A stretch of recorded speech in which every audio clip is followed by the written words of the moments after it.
এই বন্যাকালে ইউটিউবে ঢুকছি যে ইসরায়েল আর ইরানের বর্তমান কি অবস্থা একটু খবর দেই। মানে খবর দেখে মন চায় না যে আর খবর দেখি, মনে চায় মোবাইলটার ধরে আসার মারে ভাঙ্গি হালাই। কি এগুলো? আর ইরান করতে আছে কি বুঝলাম না। অত বড় বড় পারমাণবিক বোমা, এবার আয়রন, এবার বড় বড় যে বোমের নামটামও এখন খেয়াল নাই, বুঝছেন? মন মেজাজ খারাপ, নামটামও কইতে পারবো না। যাই হোক, কতজনক প্রযুক্তি দিয়ে আর কি আক্রমণ করতে আছে। কিন্তু সমস্যা হয়েছে কই মানু মরে কই ইসরায়েলের। ইসরায়েলের মানু মরে কয়টা? 8 গান, 1.5টা, আড়াইটা, 2টা, 3টা, 4টা। তো অত বড় বড় বোম্বাই যদি 3টা 4টা মানু মরে, হেলে লাভ হইলে কি যুদ্ধ করিয়া? হুম।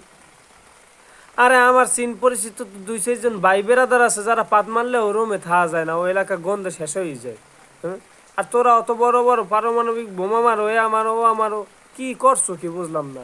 এমন জায়গায় মারতে হইবে যাতে ইসরায়েলের 14 গোষ্ঠী ফানা ফেললে হইয়ে যায়। এগুলোকে সব শিখাই দেওয়ার জিনিস।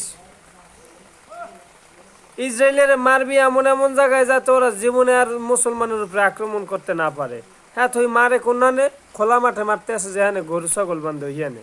কে ভাই, এত কষ্ট হয়ে যায়? এই যে টাকা পয়সা অর্থ টর্থ খরচ করতে আসো এই খোলা মাঠে মারার লইগা? মার শহরে মার, শহর মারিয়ে উড়াই দে, যাতে পাড়ার ঘরের পাড়ারা সব মরে যায়, জীবনে যাতে আর সাহস না করে কোনো ইসলামপন্থী কোনো মুসলমানদের উপরে আক্রমণ করার। আর ইসলামী রাষ্ট্রগুলো হরতে আছে কি? এগুলো হচ্ছে আর এক শয়তান, কুড না। তোরা সবাই মিললে জিললে ধর ইসরায়েলের অতটুকু একটা রাষ্ট্র, হ্যাঁ, ম্যাপে একটা বাথরুমের নাহানো চিনায় না। হেই রাষ্ট্র যাইয়া হারা জায়গা গন্ধ ছড়াইতে আছে। আর মুসলমানরা চাইয়ে চাইয়ে হানো রুটি পিঠা হালুয়া খাইতে আছে, আর মতপার্থক্য নিয়ে পড়ে রয়েছে। মানে আমরা মুসলমানরা আছি এখন মহা বিপদে। হ্যাঁ, না পারি সইতে, না পারি কইতে।